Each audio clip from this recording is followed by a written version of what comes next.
time that I was there. Did you end up getting I think you were looking at some new TPs? Yes, I did. You did? Yeah. Oh, excellent. You'd be very impressed with my new. It's called a lavu. It's a Sami tipi, and it's LAVU, a lavu, and that's the traditional Sami one. Got it. And is this one or these ones better ventilated than the last? It's 4 times the size. Wow. Okay. Excellent. And it has a proper fireplace closed in with a pipe. Oh, excellent. Oh, that's quite exciting. Well, now I need to come over and join you on this journey then, because yeah, it's this year is going to be special, I think, because of everyone being cooped up and not having had the opportunity to travel. I think that this is going to be a fabulous year. Yeah, no doubt. Well, let's get started. I see we have R. Washington. I don't know your first name. I apologize, but welcome. And we'll get going here. We're recording this, so for those of you that aren't able to make it live, hopefully you'll still get a chance to enjoy this. My name is Michael Bennett, co-founder of ExplorerX, and on behalf of Amanda, Curran, Haley, Robin, and the rest of our team, we want to thank you for being here with us today, and we're excited to share our small group journey to Sweden. It's coming up this September 4th through the 11th, with our good friend and colleague Åsa Lind Chong. Before we get started, if you are new to ExplorerX, for those of you that are not familiar with who we are or what we do, we would encourage you to check out our website, explorer-x.com, to learn more about where you can travel with us, how you can travel with us, what makes traveling with ExplorerX so different, unique, and special, and so powerful, and how you can learn how to travel better and live better with us. So with that said, as I mentioned, we are thrilled to have our friend Åsa back with us today to share more about our small group journey to Sweden for this fall. This is a trip that I scouted out in October of 2019, a few months before the pandemic. And Åsa and I had a chance to go and stay at all the great little places, including in the Lavu, the teepees there, and experience tasting reindeer tongue and doing all kinds of other things that were way outside of my comfort zone, but also quite fun as well. And so I have a personal connection to this trip, a deep passion for this experience. And I do hope that some of you, most of you, maybe all of you will get a chance to experience this with us this September. So with that, Åsa, I'm gonna kick it off to you and just ask you to tell us a little bit more about your background. And we have about a half an hour here, and I know your background is extensive and you are probably the most interesting woman in the world. So you can give us sort of maybe the Reader's Digest version of this. That would be awesome, because well, with that introduction, I should almost do it in like a haiku, but I'll try to do it without that. But okay, so my name is Åsa Lind Chong, and I'm a Swede. And I grew up both in a city and off-grid in a cabin with no running water, electricity, or gas. And at the time, I didn't really think about what these skills were. But when I moved back to Sweden after many years overseas, I started living that life myself. And so I've been doing journeys, various forms of trips for people like National Geographic and all sorts of people, expedition style. And then I decided I really wanted to teach these skills and teach Nordic mythology and to connect people to this land that weren't just journalists. And so I created these rewilding adventures for a slightly shorter period of time. And I mean, where does it all come from? I was a musician, then I became a barrister. I worked as an actress on a number of American TV shows, but in New Zealand. So none of these things actually have been the biggest driving force in my life. It's more like the curiosity and a sense of adventure. So I've landed back in Sweden in a beautiful forest in a magnificent canyon by the Indalsälven River. And here I practice what I preach. So I've started permaculture and I have my own little adventure space. But what I like to do when I get guests from overseas is to take them on a bit of a journey, to explore the mountains, to explore the culture, and for people to be participating in everything I do along the way. So I spend my days creating, designing rewilding trips. I also do workshops for more local people, teaching traditional Nordic practices and ancient skills. I also teach eco-technology and sustainable building engineering, which is in the Department of Environmental Science, where I also teach environmental law and environmentally driven innovation.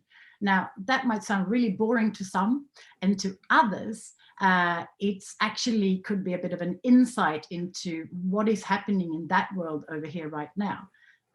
So I see it's sort of a mixture of innovation and tradition.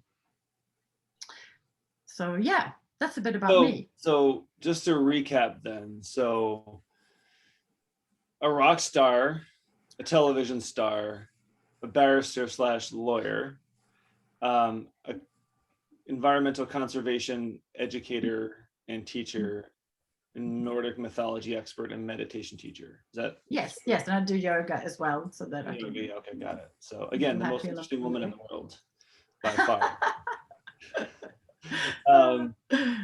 You must get out more. No, I do. I get out quite a bit, but I promise you, I've been all over the world, and I'm not sure that I've ever met anyone as interesting as you. So in a very, very good way, So you've mentioned rewilding. Where did that come from? How did you get re-interested in that style of living, that style of traveling? Well, rewilding used to be a term that we had for giving animals back their natural habitat, trying to reconnect animals to something that's more akin to what would have been their natural environment. And I, a number of years ago, thought that, well, doesn't this also apply to humans? Like, why are we living longer, but we are not happier?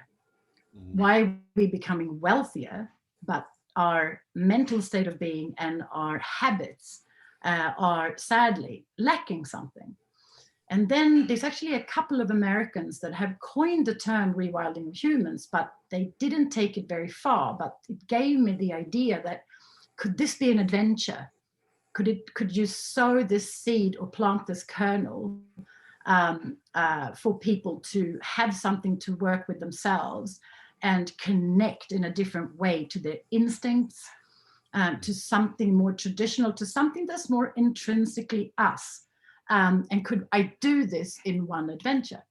And so that's where rewilding came from. And the idea is to sort of teach a way of fostering curiosity instead of fear, seeing passion instead of sort of being idle or getting stuck. And in the middle of it, also rewilding for me is a way to reconnect with yourself in a way that's beneficial to you also beyond the journey. And so parts of what I do to get to that is use Nordic mythology to see why do these stories stay with us for so long? Why are they teaching us a certain way of being? And it's much less to do with, religion of the Viking gods and these aspects, and much more to do with that connection to the land and connection to ourselves. And so I did extensive research in it. And what I do on the trips is each day is dedicated to a god and a goddess from the Nordic mythology. But they are teaching us things like what plants to pick, how to prepare them, or how does it make us feel to be alone? And, you've got this balance continuously in these stories between the little bit wilder and the way in which we respond to it. So it's like we don't really use all of our instincts in a beneficial way. And I think one of the best ways to do that and to actually, reconnect to something within is to go to a foreign land and live it. Because you're not in your usual environment and you're getting every step of the way guided and explained and a potential to share. Yeah, I love it. And I think, having spent a week with you exploring, the area, the two things that came up for me, one was, it's not often these days where we get a chance to try out new things and really just suck at something for a little while, but really go through that process of learning something new, right? Whether it's how to start a fire or how to use an axe or how to shoot an arrow or whatever. And so like, that was very humbling, but it was also invigorating as well. And it was also a sense of, as you said, sort of going off into the unknown, into the world, but a sense of play and lightfulness that was there, that and levity that it was just really, for me, I just found it very intoxicating that we could just play and experiment and do fun things. And it was like being a little kid all over again, right? And that's maybe in many ways what this is about, right? It's going back to that part of yourself that is not worried about this, business transaction or this amount of money or this car or this house or this title. And it's about going back to just that authentic sense of self and your values and your core and what you're about and connecting with nature as well. And for me, that just manifested in the sense of play and just lighthearted. Well, it's good. It's really good you saw it that way, because I remember the axe situation, which wasn't a situation, but it was like, have you used an axe? He said to you, oh yeah, maybe. Here's one. Let's make a cooking fire. And you were like, well, does that mean hit it there, or shall I do it like that, or know? And so that play that you did there, that enabled dinner. And right. We can read a book about it and we can sit at home and go, I know that. But when you're doing that, when you're practicing that, when you're thirsty and we look around for a stream, a spring, when we're hungry and we say, right, well, in this environment, what would be the best way to be warm and to cook? Mm-hmm. And in the middle of that, in the doing of that, not reading the book, there's some wonderful people like Walden, who went into the woods to suck the marrow out of life. I don't know if you know this poet, but that's what he wrote, and you read it and you feel good, but that doesn't connect your instincts. So it's in the practice. And I'm glad that you say that you felt that it was play. So it wasn't like, make this fire or you will not eat. I mean, that will never happen. But we try to get everybody involved in the day in a smooth manner. And that is a form of connecting and using your instincts, because it is survival. Finding the way, eating, cooking, moving. And of course, we've got, amazing wild delicacies, all sort of prepared and sorted, but an element of it is to be part of it yourself as well. And I think that's crucial. And I think, in a way, the change within travel that we will see is that we want to participate more. Yes. Yeah, no, 100%. I think, I have an academic background, as do you. And so I can often get caught up in theory, and I am not as good or as consistent in taking that theory and putting it into practice. And so what I found really exciting about our time together was that you'd share this theory, you'd share some of the mythology, you'd share how and why this is important and what the Sami people did and how they use this stuff, right? And then we'd get a chance to go out there and do it ourselves and experience it. And that was a really powerful part of the experience for me. Yeah, it's like aspects that I really like are that, in some trips you see people go and meet reindeer behind a fence and feed them. And it's like, okay, that might have been interesting, but we never do that. We meet them on the mountain. And actually last time I went, we met 3 giant herds of reindeer just out of the blue, and that's not uncommon. Right. But that side, it's important to me. that we're not just spectators, we get to participate. Yeah, absolutely. So let's talk a little bit about this trip. I don't want to get into the day-to-day details. We can find that information on the website. We can, if anyone's interested in getting the detailed itinerary, you can email us hello@explore-x.com or complete the form on the page that Karen will put in the chat for those of you that are here live. And we'll send out a link to everyone as well via email. But what I want to ask you, Åsa, is what are, like, if you were to say, here's 3 highlights of this trip for you, and I'll share some of mine, what would they be for you? Okay, well, one of them would be just how I get to put people in touch with these ancient lands and the mythology, the practices, the rituals, how I get to teach these skills that I've now been practicing myself.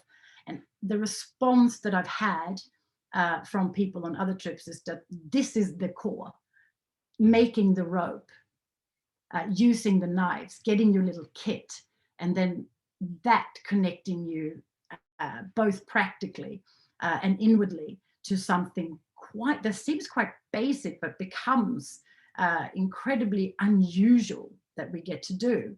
So I think that just the way that the journey's laid out, just the opportunity to roam, I love that. This freedom within that, that I very much like. And also, I really enjoy, I picked up what I've learned from my mother and grandmother and from the Sami people. And I've taken these aspects and made them sort of mine, as in I teach them along the way, so that there's a beginning and an end. And in the beginning, I ask, a number of questions, and I ask the same questions at the end. And then there's quite a bit of time for reflection. And then I noticed that I should have done this a day earlier, because normally the reaction in the group is that things are now starting to ping and pop, like, people are making connections and sharing them with each other, and then something else happens. So that aspect I'm now making almost daily during the trip. And that's like reconnecting to the day and sharing the experience for the people who want. Some people like to sleep more, and others are buzzing at the end of the day. You've got this 2 different types. There's room for that to flourish. There's room to grow every day, not just here's a trip for 8 days and then it's busy and rushed, and at the end you're meant to remember everything that happened on day 1. So instead, it's like a easy way of doing a recap, but we do it in a beautiful way. In a sort of, it's not a powwow, because that's an Indian, North American term, but it's a similar way of joining around a fire and getting to share what the day brought. And I really like that about the trip. That's been great. And that was for me, that was one of the highlights, I think. As I think back to our time together as we were designing this and scouting it, if you will, those conversations, both in the morning, right?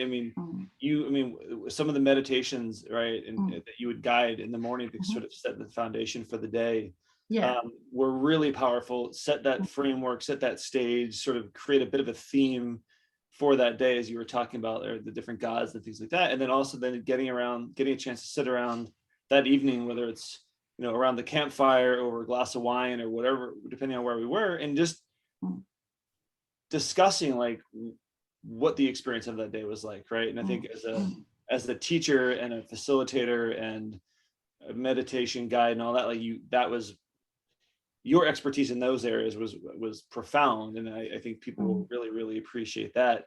The other thing that I just sort of practically that I really liked about it, and I think out of the entire experience, was going to Lena's lodge, this beautiful lodge up in the mountains, and spending a few nights up there, right, and building a fire inside and having this incredible food, enjoying time in the sauna, and then running down into the lake and doing an Arctic plunge before running back up to the sauna and warming ourselves. And like that part of it was just very practically, like, I just love that experience. And that's wonderful. Yeah, because that's a very unique aspect of this trip that I see, is that the different forms of accommodation.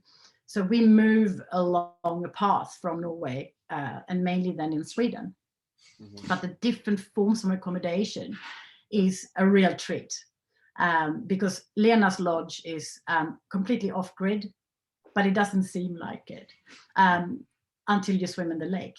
And there's no pressure to have to do things. But actually, I had a trip with 12 people where over half of them said, there's no way I'm going to swim in a lake that's cold.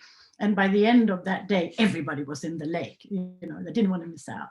Right. So that's one that's like the off-grid traditional cabin. And other accommodation is also very, very neat. Another lodge on a different mountain that has a completely different feel. And then a hotel locally to be able to soak up a bit of the culture from a town as well. And the opportunity to, buy artifacts or just cruise around and have a few hours of one's own time. That was pretty good too. But, another one for me is teaching Viking archery. That's a lot of fun. Yes. Yeah. Which I did not get a chance to experience with you, but no. But now I've got that very well. I mean, all the tools. That's a cool thing too. Knives and axes and bows and arrows and everything. It's like a toolkit.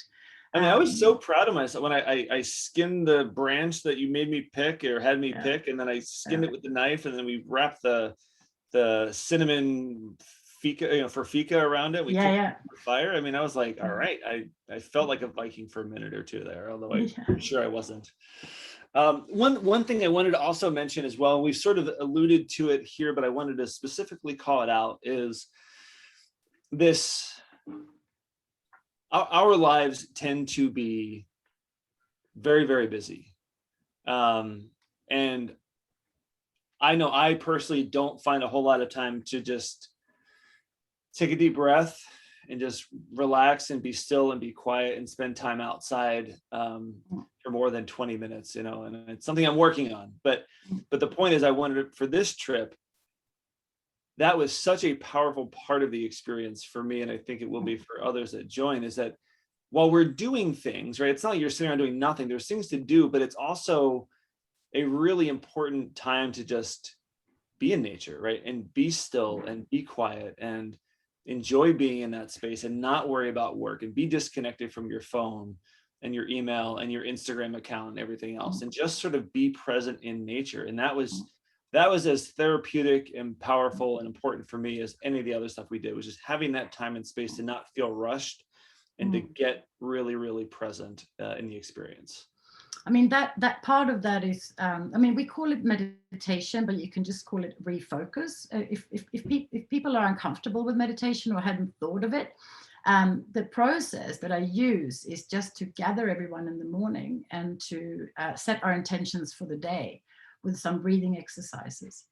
And then also when we're at the teepee, everyone gets an opportunity to walk in different directions in silence and then come back with an item like from nature that they thought was interesting. And that sounds really basic, but to have that time to yourself and in a foreign land and in a forest, and we promise to come and find you if you get lost, but just that process of getting your own time in the middle of a trip that's actually safe, but it's quite adventurous, and it's meant to be done in silence.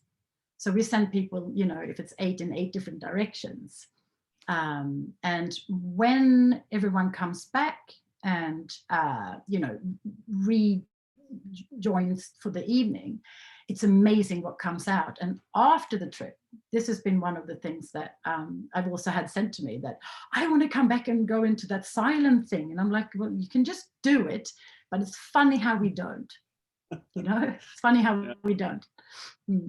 Yeah, well, and that's part of what I learned there, and I think what I hope others learn is the importance of that silence, and the time spent to connect or reconnect with nature and with self, and hopefully that is something that we bring home and begin to practice in our lives at home. Exactly. And if you're hyperactive and you constantly like to do things like knitting or crocheting or painting or looking at phones and whatever, there's a lot of rope to be made. So I'm always bringing different materials, and it's always an opportunity to learn something new. So it's making rope in a couple of different ways out of plants that we find along the way. Or, for example, somebody can be in charge of making the cooking fires for the day, and that's like a whole role.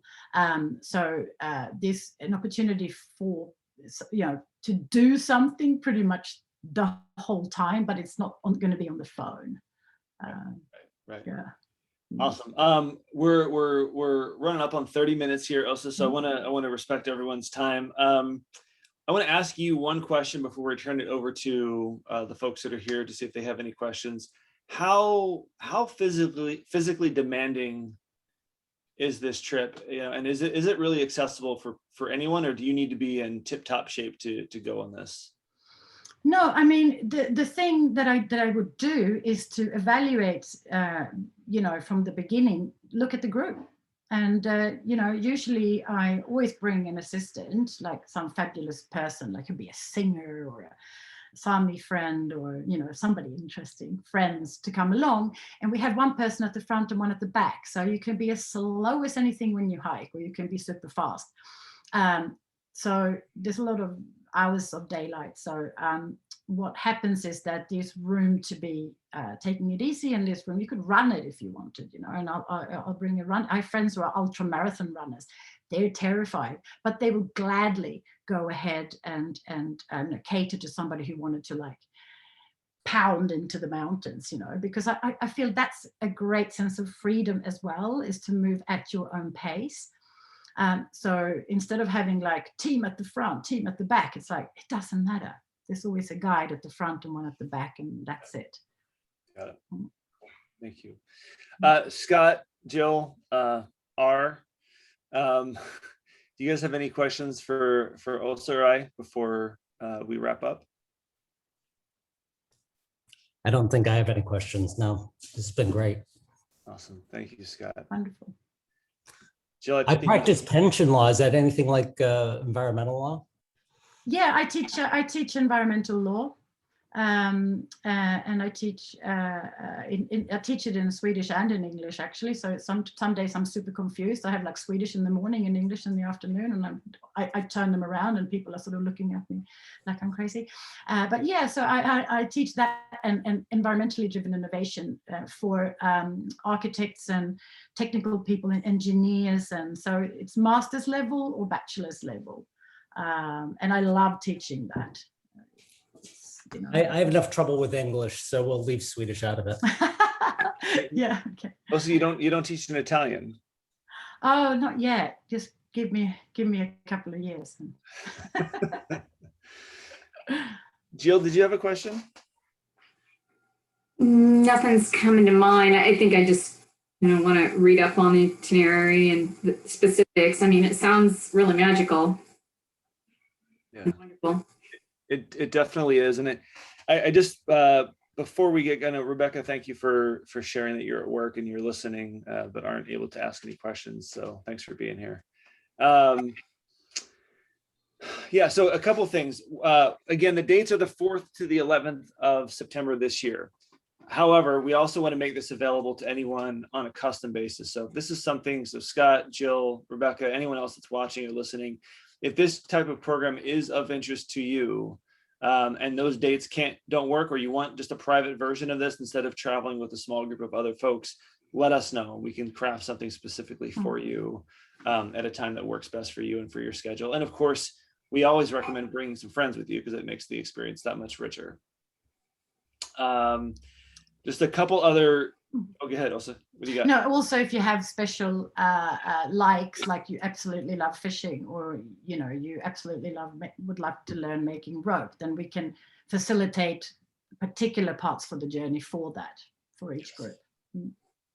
Absolutely, yeah. So again, so this trip, these particular dates that we're sharing here is meant to be a small group journey. So we'll get hopefully 6 or 8 folks who don't necessarily know one another, but are interested in having powerful and deep conversations and exploring with Åsa and her friends on the ground there. But again, feel free to contact us if those dates don't work, and or if you're interested in a custom version of this. If you are interested in going on this trip on those dates, again, Curran put the link in the chat here. We'll send it out to all of those of you who registered as well. It's also available on our website. If you just go to explore-x.com and go to our small group journeys page under the Explore tab, you'll find it there. The deadline for registration we're shooting for is mid-June, so around the 15th of June is when we'd like to be able to get everyone signed up for, but we have a little bit of flexibility there. So let us know if you're interested, and we can share more about cancellation policies and refund policies and COVID situations and all of that to make sure that everything is as flexible as possible and everyone feels as comfortable as possible signing up and going on this trip. Amanda, what did I forget or miss? Did good. Good? Yeah. Cool. Awesome. Also, any last parting comments, words of wisdom for the group? I would just say welcome. And I would also like to say that it's a pleasure for me to be able to guide this trip the whole way through. So I will be part of it from day one till the last day. And that's a first. Because I feel that, you know, after all these COVID times, I can't wait to get out there. So, you know, for me, it's going to be a special trip because I get to participate the whole way through. Yeah. So absolutely. Welcome. Yeah. And I'll wrap up with just saying that this is a truly extraordinary experience. And I promise you that if you are able to go on this journey, you will not regret it, and it will be a powerful and life-changing experience for you. So again, if you have any questions, you can check out the website or shoot us an email, hello@explorer-x.com. And yeah, thanks everybody. Also, we appreciate you. Rebecca, Scott, Jill, thanks for being here live with us. Let us know if you have any other questions, okay? Great. Thank you, everyone. All right, guys. Have a great rest of your day. Thanks for coming.